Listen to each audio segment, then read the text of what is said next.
Este es un panorama general sobre la epístola a los Hebreos. La paternidad literaria sobre la epístola a los Hebreos. Lo primero que debemos de saber es que el autor y los lectores se conocían. Lo podemos analizar en el capítulo 2, versículo del 1 al 4. Por tanto, es necesario que con más diligencia atendamos a las cosas que hemos oído y no sea que nos deslicemos, porque si la palabra dicha por medio de los ángeles fue firme y toda transgresión y desobediencia recibió justa retribución, ¿cómo escaparemos nosotros si descuidamos una salvación tan grande, la cual, habiendo sido anunciada primeramente por el Señor, nos fue confirmada por los que oyeron, testificando Dios juntamente con ellos con señales, prodigios, diversos milagros y repartimiento del Espíritu Santo según su voluntad? Se incluye junto con el grupo de aquellos que escucharon por voz de los apóstoles. Tenemos otra pista también en el capítulo 4, versículo del 14 al 16. El uso que hace de la primera persona del plural es lo que identifica que se conocía a los receptores de esta carta. Además, compartían experiencias en común. Los conocía íntimamente. Lo vemos esto en el capítulo 6, versículo del 9 al 11. Pero en cuanto a vosotros, oh amados, estamos persuadidos de cosas mejores y que pertenecen a la salvación, aunque hablamos así. Porque si Dios no es injusto para olvidar vuestras obras y el trabajo de amor que habéis mostrado hacia su nombre, habiendo servido a los santos y sirviéndoles aún, pero deseamos que cada uno de vosotros muestre la misma solicitud hasta el fin para plena certeza de la esperanza. Hay un conocimiento íntimo, hay una relación íntima en este caso.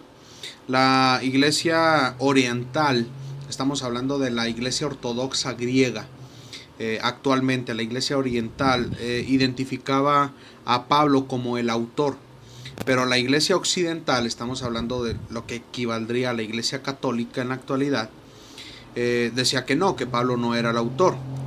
Pero algún tiempo la carta a los hebreos no fue parte del canon, es decir, de la colección de los 27 libros del Nuevo Testamento, debido a que, de cierta manera, uno de los requisitos que se pedían para que entrase al canon es que fuese de paternidad apostólica.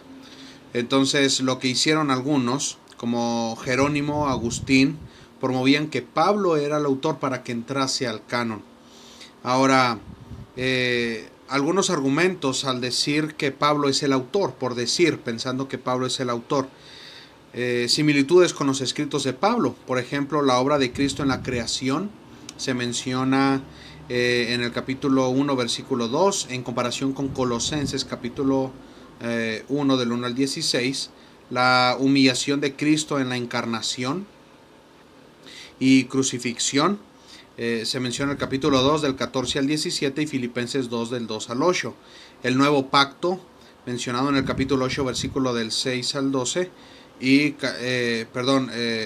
capítulo 8, versículo 6, a 2 a los Corintios, capítulo 3 del 4 al 11. La obra del Espíritu Santo con los dones espirituales, capítulo 2 del 1, capítulo 2, 4 y 1 a los Corintios 12, 11. El mal ejemplo de Israel en el desierto, capítulo 3 del 7 al 11, capítulo 4 del 6 al 12, en comparación con 1 a los Corintios 11 del 1 al 11. Pablo apela a una clara conciencia y el pedido de oración personal, y aquí en la carta también se menciona esto en el capítulo 13, versículo 18, comparado con Romanos 15, 30 y Hechos 23, 1. También se habla del Dios de paz en el capítulo 13, versículo 20, en comparación con 1 Tesalonicenses 5:23. Este documento está dentro de su clase y ustedes pueden comparar de manera más detallada los textos. Ahora, esto es la similitud entre esta carta con los otros escritos de Pablo. Ahora, hay otra postura que dice que Pablo no es el autor, y aquí vamos a ver las diferencias en cuanto a los escritos. Primera diferencia, el anonimato. Hebreos al comienzo no menciona, es más, al comienzo no tiene la esencia de una carta, sino más bien se presentaría como una homilía, una colección de textos, una colección de sermones. Y Pablo no escribe en ninguna otra carta de esta manera. Es más, su estilo era escribir cartas, no tanto una homilía o una predicación. Hebreos es anónimo y en ninguna de las cartas que conocemos de Pablo el anonimato es algo común. Segundo, el autor es un cristiano de segunda generación. Vean cómo se presenta el capítulo 2, versículo 3. Capítulo 2, versículo 3. ¿Cómo escaparemos nosotros si descuidamos una salvación tan grande, la cual, habiendo sido anunciada primeramente por el Señor, nos fue confirmada por los que oyeron? Es decir, que él no escuchó o no recibió la enseñanza directamente del Señor. Y aunque el apóstol Pablo no fue uno de los apóstoles que estuvo durante el ministerio de Cristo, él se considera como uno que recibió directamente del Señor su evangelio. Gálatas capítulo 1 versículo 1, capítulo 1 versículo del 11 al 12 presenta este argumento. Entonces, esta será la diferencia. Este es un cristiano de segunda generación, es decir, que no escuchó directamente las enseñanzas de Cristo, sino que las recibió de aquellos testigos oculares del ministerio de Cristo.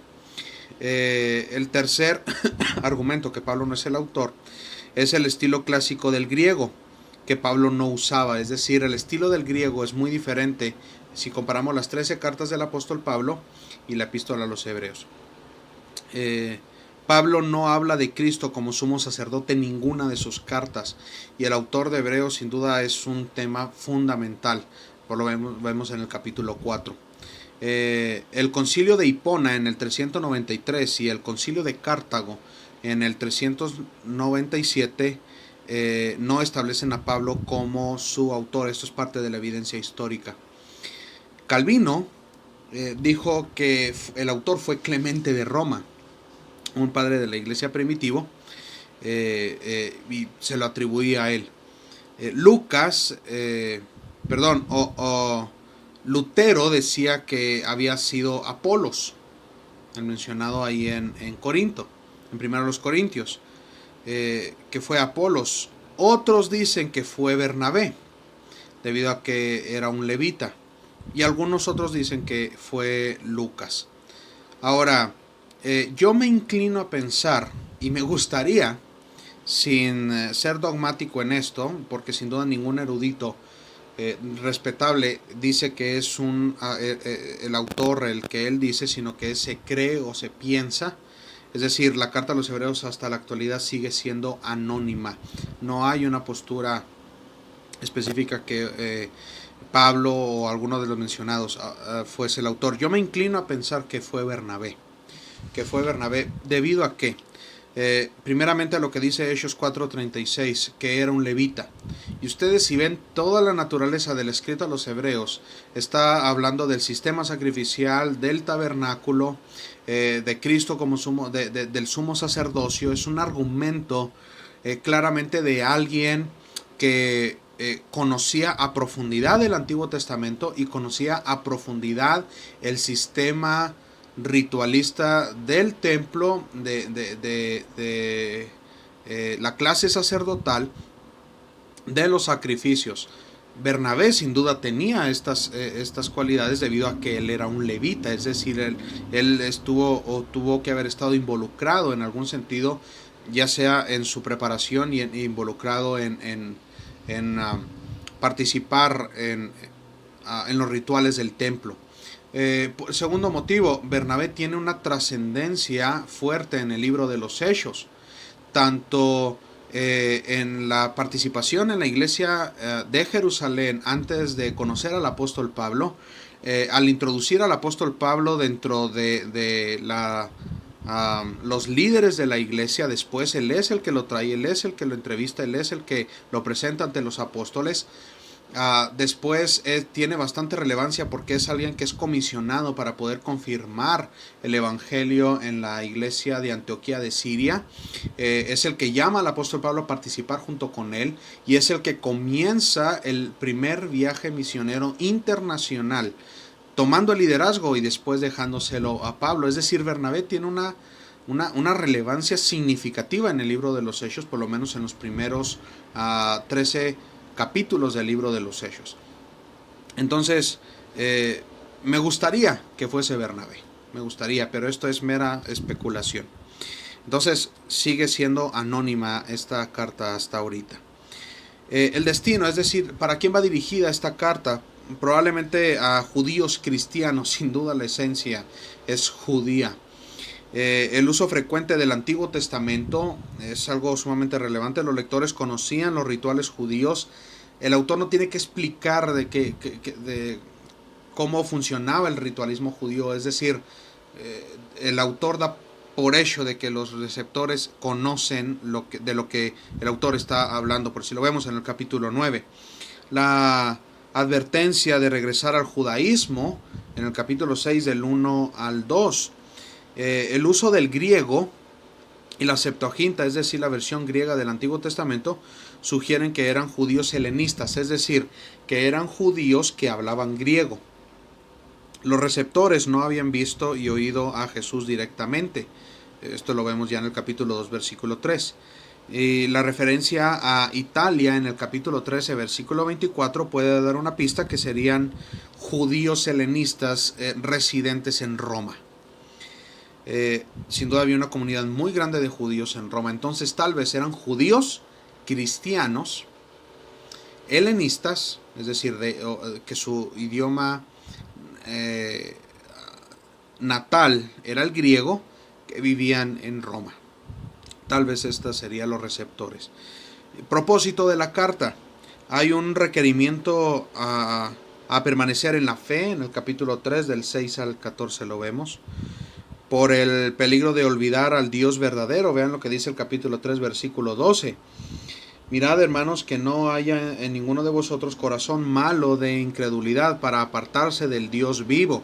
Entonces el propósito es advertir en contra de esta apostasía y el peligro de regresar al antiguo pacto. Vean lo que dice el versículo 8. No endurezcáis vuestros corazones como en la provocación en el día de la tentación. En el desierto, donde me tentaron vuestros padres, me probaron y vieron mis obras 40 años, a causa de lo cual me disgusté contra esa generación. Es decir, que entendieran lo que sus antepasados habían hecho de olvidar las promesas de Dios y entonces habían caído en esta apostasía y recibieron este castigo. Entonces había un peligro de regresar al ritualismo judío, había un peligro de apostatar, había un peligro de olvidarse del evangelio. Otro propósito junto con esto es los problemas que había en cuestión tal vez a persecución. Se ve en el capítulo 10 del 32 al 34. Había inmadurez espiritual, capítulo 5, 11 al 6, 12. No se reunían, eran apáticos a reunirse como iglesia, capítulo 10, versículo 25. Y pues la apostasía en el capítulo 10 del versículo 26 al 31. Ahora, ¿cuándo se escribe esta carta? Antes del 70. Tal vez se escribió debido al capítulo 10, versículo del 1 al 2. La referencia al templo es clara, porque la ley, teniendo la sombra de los bienes venideros, no imagen misma de las cosas, nunca puede por los mismos sacrificios que se ofrecen continuamente cada año. Noten que habla en un presente acá. Es decir, que los sacrificios se siguen ofreciendo. En el año 70 el templo es destruido por el general Tito. Entonces tuvo que haber sido antes del 70 cuando se escribió esta carta, es decir, antes de que se destruyese el templo. Los sacrificios en tiempo presente indican que el templo no había sido destruido. La persecución era severa.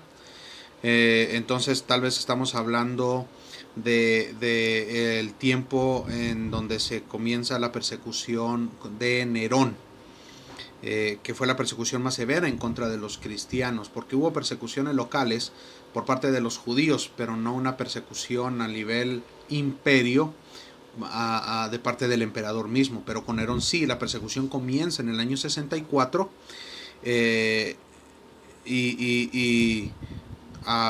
sigue hasta la muerte de Nerón, y hay también una guerra en contra de los judíos, aparte no de los cristianos sino de los judíos, cuando es destruido el templo en el año 70. Entonces pudo haber sido tal vez entre el 64, 67, 68, no antes del 70. Entonces estamos hablando en la década de los 60, al comienzo de la persecución de Nerón, o durante la persecución de Nerón contra los cristianos en el año 64 en delante. Hebreos tiene la idea de ser como un sermón o combinación de sermones, lo que llamaríamos una homilía. Esto es en cuestión a un panorama sobre la carta a los Hebreos.